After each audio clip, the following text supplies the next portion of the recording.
Welcome to the Marriage and Motherhood Podcast. I'm your host, Michelle Perda.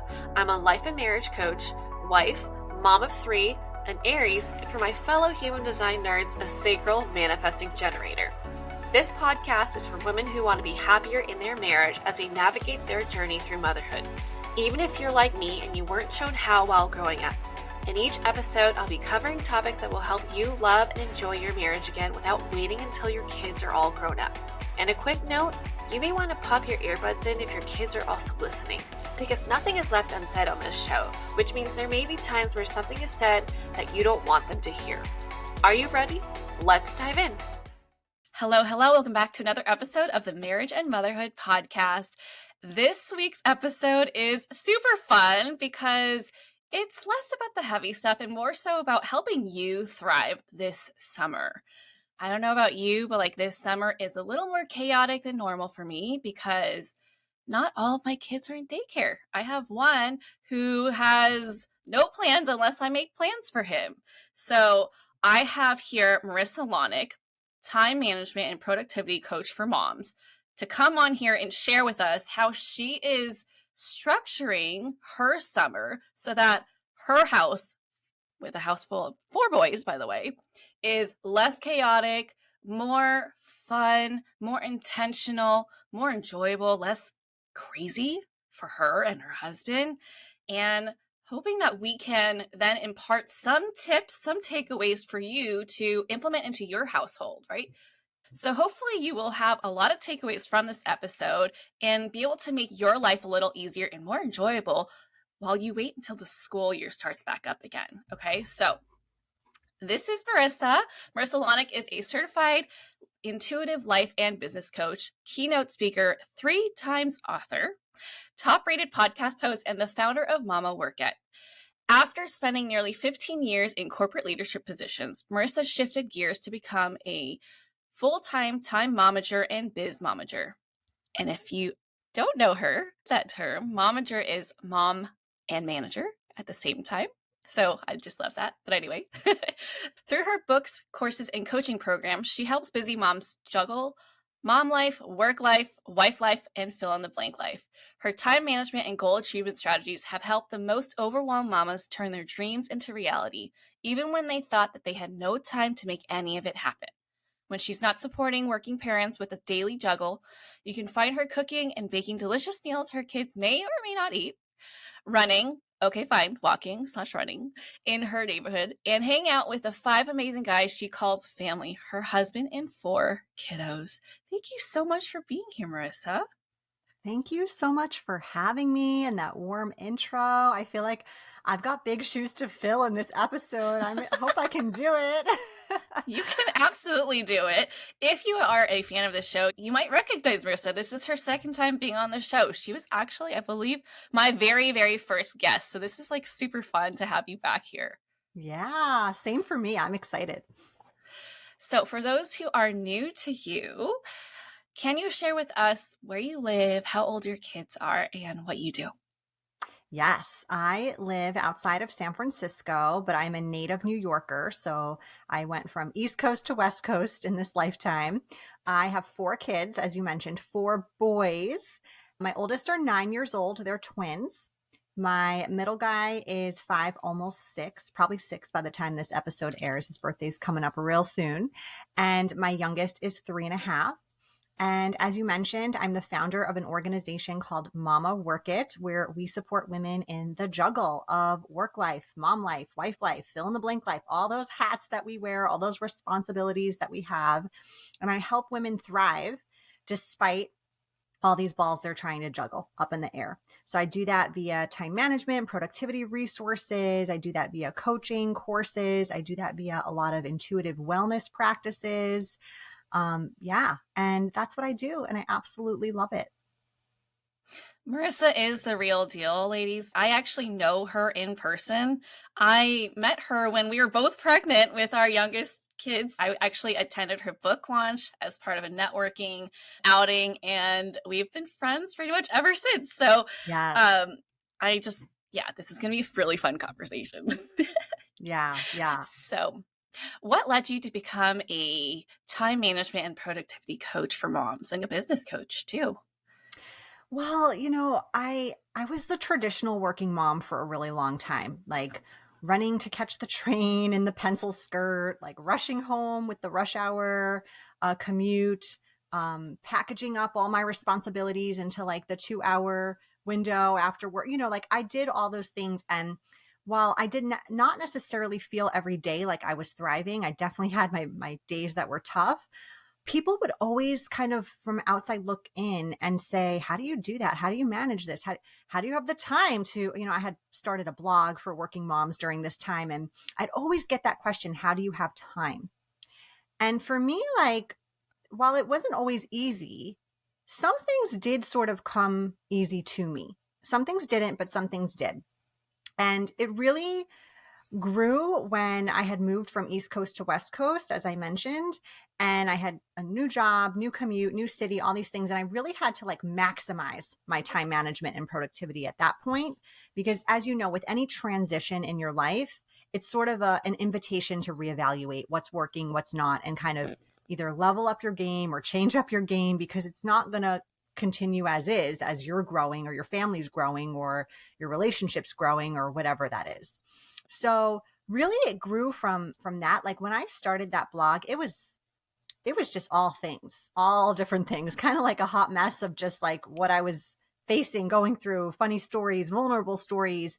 And until I get that question over and over again, I was like, okay, maybe this is the niche where I really need to be focused on.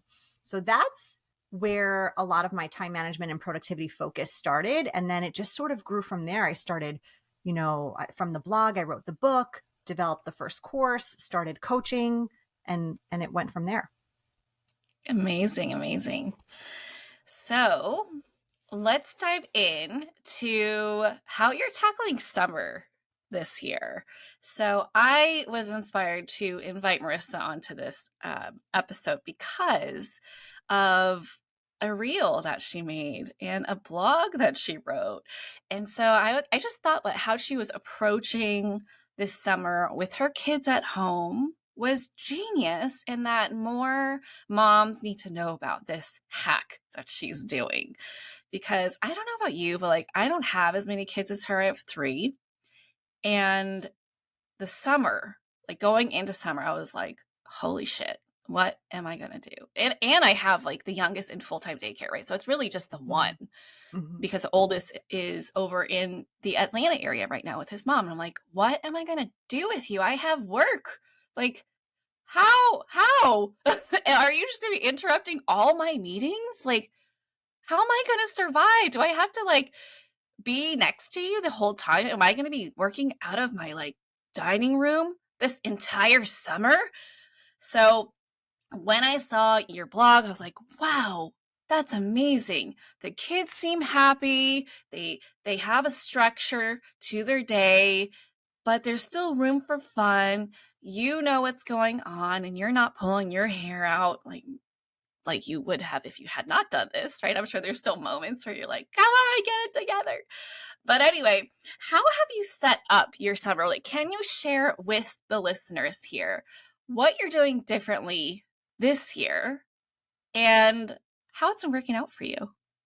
Yeah, absolutely. And let's just make sure we all understand, like, summer is daunting for parents.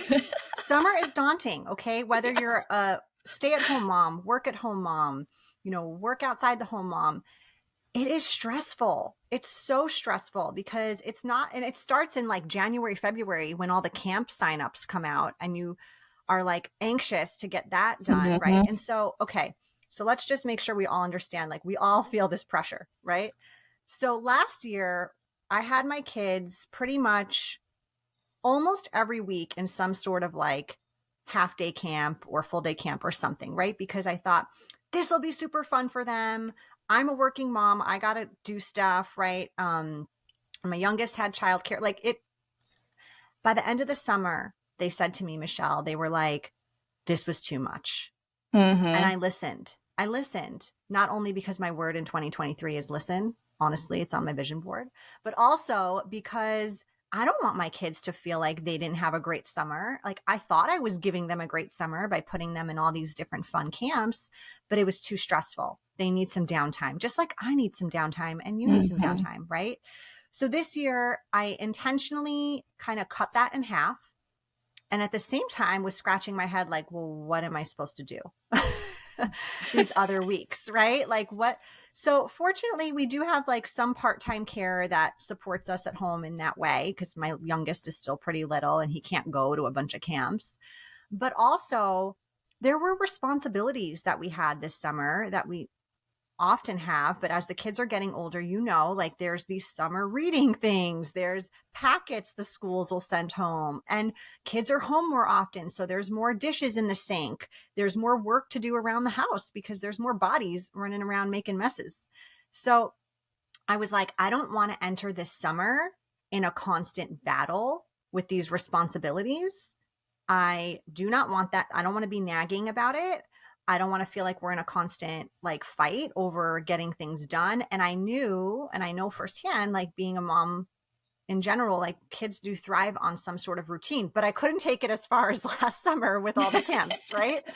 So what I did was I came up with a system, like an incentive routine system, where I found these little counting chips.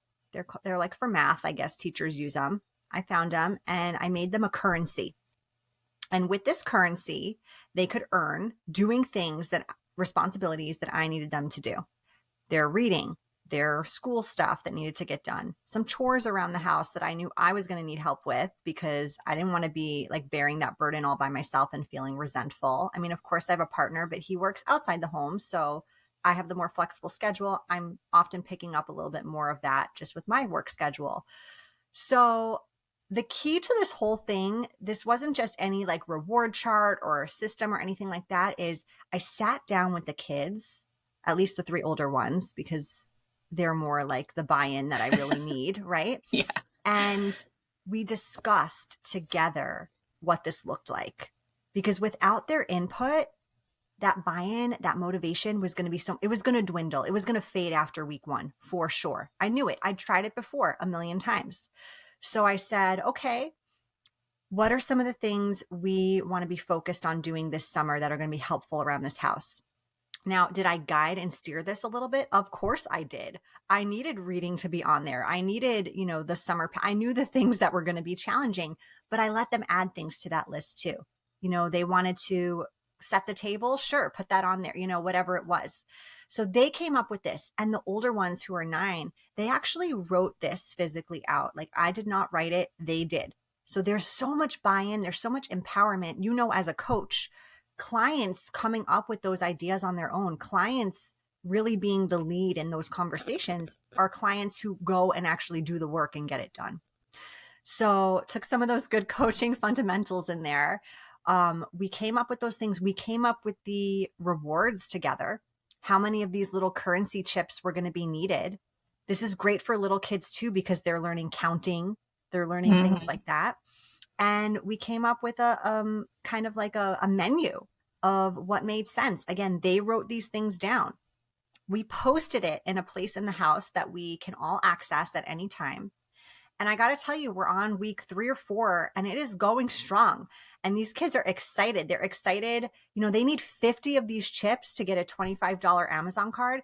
They are like hearting things on Amazon all the time. Like they are working toward these things, and, some things are not even that. Like some of the rewards are, going on a one-on-one date with mom and dad. I got 4 kids. I do my best to do one-on-one time, but it is tough sometimes. And I know these kids want it and need it. And so that was one of the rewards on there.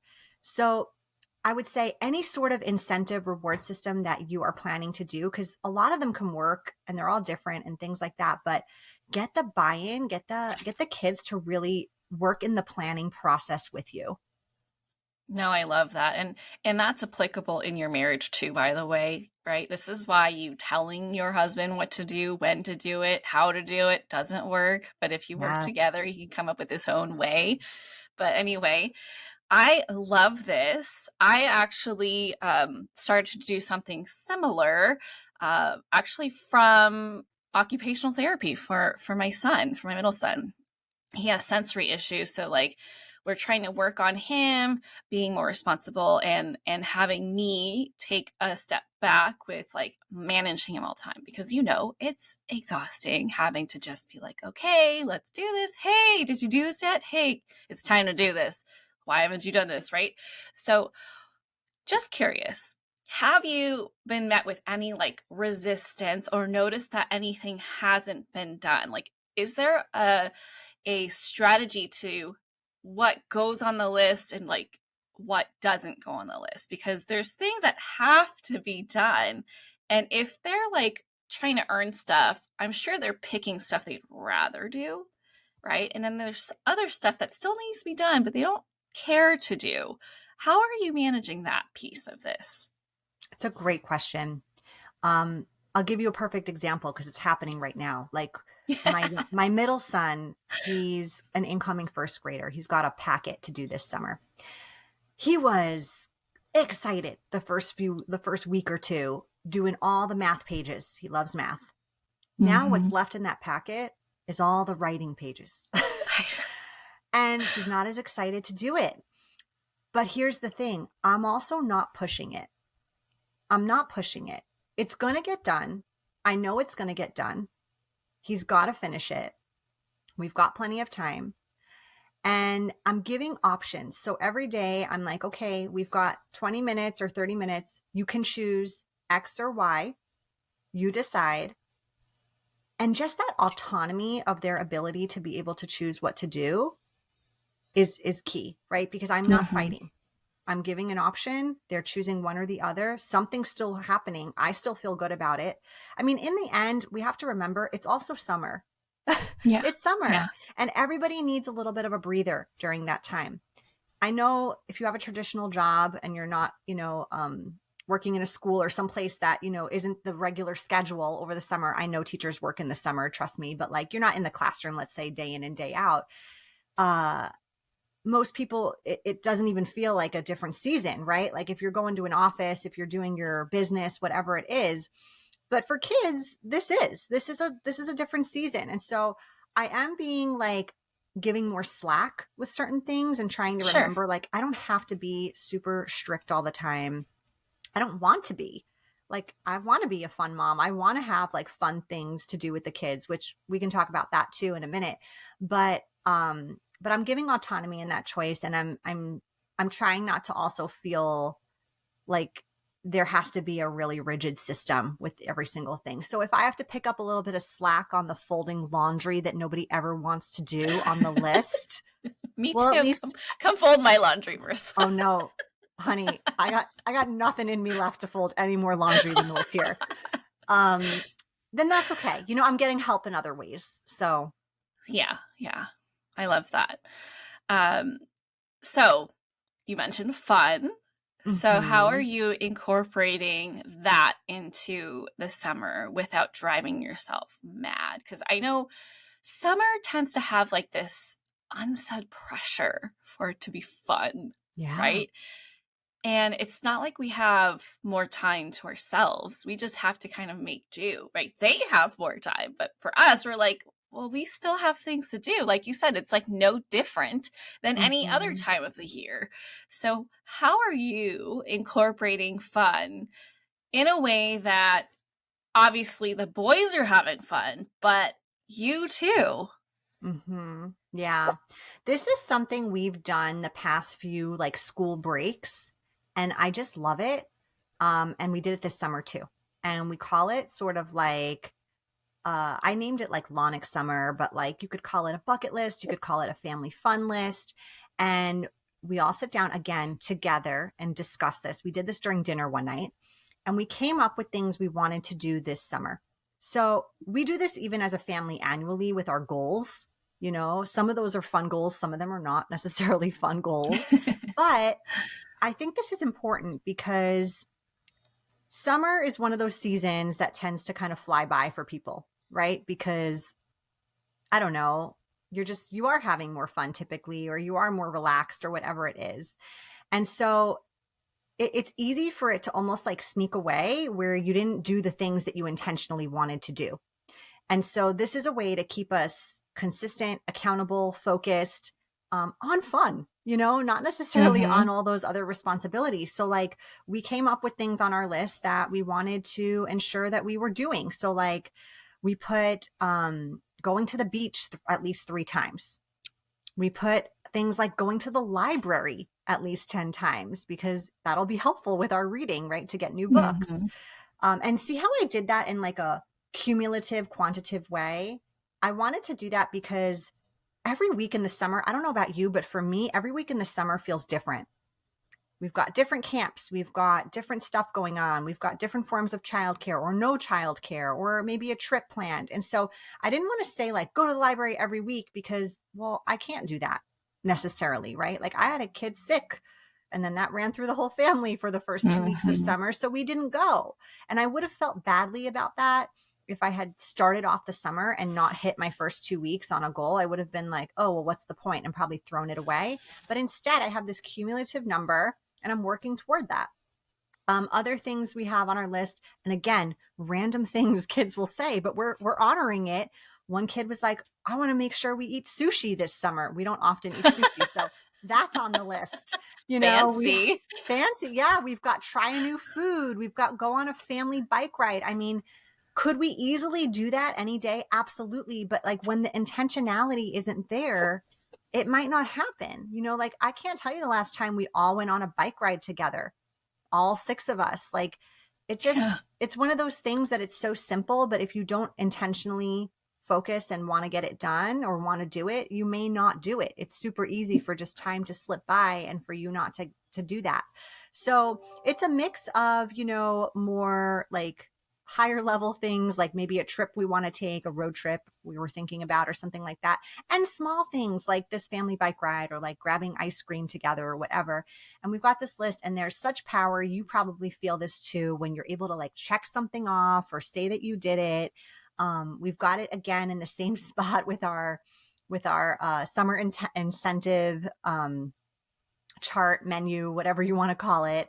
And it's a great way to hold us accountable for making sure that we're doing those fun things that we brainstorm together, that we all sort of had a say in, and that we want to intentionally use our time to do. I love that because not only is it just like fun to come up with this list, it gives you some direction. It lets you know like, oh, I don't know what to do today. Let's look at our list and see what's possible to like check off, right? Plus, there's a lot of build up to it, right? So it kind of makes doing it even more meaningful, even more satisfying because it wasn't just on the whim, like you're driving by, you're like, oh, let's go to the library. It's like, okay.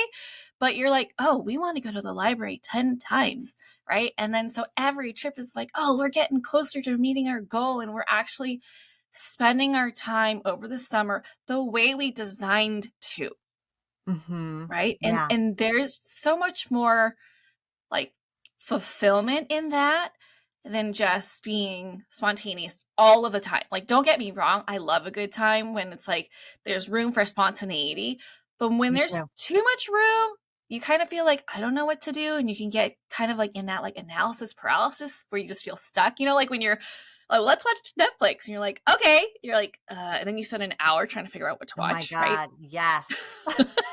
Yes. Guilty. Or when like you and your spouse are like, well, I don't know. What do you want for dinner? What do you want for dinner? And then it's like, then it turns into an argument. Exactly. Like when you don't plan, like you have a date, you have childcare set up, you have a date, but you don't have it pre-planned what you're going to do. And then you just sit there in the car like, cool, the kids are gone now. What do we do? Where should we go? I don't know. Well, what do you want to do? What do you want to do? It's like so unproductive and a waste of time. Yeah. And it also feels like defeating, right? So I love that your way of doing things is intentional. It's like flexible, but somewhat structured. It's like a good hybrid of spontaneous and structured. So yeah, that's definitely something that I do for like other aspects. But for the summer, I actually surprisingly have not done that because I'm more so like, okay, well, what do I need to do for you so that I can, support my clients? What do I need to do for you so that I can still like build this business of mine? But I love how you're like, okay, let's all sit together. Let's think about what we want to do. And that in itself is a fun exercise too, right? Because you get to look forward to something. And then everyone feels heard, which who doesn't like to feel heard, right? Yeah. Yeah. No, I love it. And I love that it's like instilling. I mean, we do, like I said, we do family goals every year. I've recruited my whole family into this process with me. We do vision boards. Yeah. And I love that this is like a continuous effort. And it doesn't have to only be a goal like you are like working toward, like hard work, even though that's an important lesson to learn. It could also be a goal that is fun. That's fun. Yeah. Yeah. Yeah. Oh my gosh. I love it. I love it. Well, if you're looking for people to go with you to the beach, I am so down because I remember Allie really loved hanging out with your boys. And I'm sure Dylan would love hanging out with them again too. Okay, we'll plan a beach date for sure. We haven't done any of our 3 yet. So, well, it's been so cold here. I know, it's been so cold. It's like so weird. So we both live like, I think we're like 20 minutes away from each other, right? Like not very far from each other. And I'm just like anxiously awaiting for like summer weather to hit because it's like been hovering 60s, low 70s. Like I actually went to the beach earlier this week. And we were like in long sleeves. And it was just like, okay, well, this is kind of weird. But the kids are having fun because they're playing in the sand. But like, we're not going anywhere near like the actual water. But yeah, I cannot wait for it to be warmer so that we can actually experience like what I think of as like a beach day. Yes. Yeah. Okay. We'll plan our beach day for sure. I love it. I love it. Well, thank you so much, Marisa, for sharing all of that wisdom and like very easily implemented type of strategies for helping moms have a better summer. Because like we get to have a better summer, right? Summer doesn't have to equal chaos, right? Where it just looks like you are all of the things, the maid, the cook, the the employee, the mom, the everything. So do this and see what happens and let Marisa know like what ends up happening, how much better you feel. Go check her out. She's on Instagram. She's actually in a lot of places. She also has her own podcast. So go connect with her, learn more stuff from her. She's always sharing like practical tips that really help you thrive as a mom. I personally love following her, not just because she's my friend, but like I love seeing her stuff and learning from her. But other than them connecting with you through Instagram, how can people work with you if they're like, oh, I really love her style, right? Like, and I think that she could really help me thrive more in motherhood, in life, in, if you're like an entrepreneur, in business, or as a working mom. What do you have available for these people? Yeah, I would say probably the most popular and best option of where to start would be to check out the Time Momager program. So this is a 4-week program. It's where you and I work together, either one-on-one coaching alongside these video trainings and resources and daily motivational emails, or you do it on demand on your own time via all of those aspects. And it's just a great way to be able to go from feeling like hot mess express, overwhelmed, frazzled, stressed mama to really empowered, really, calm, and feeling like not only do you have everything together, but there's also room for you and what you want to achieve during that process, which I think is so important because I was always that mom when I first became a mom that, was super selfless, did everything for my family, and quickly realized down the line that this wasn't making me the best possible mom. This wasn't making me the best wife. This wasn't making me the best at work.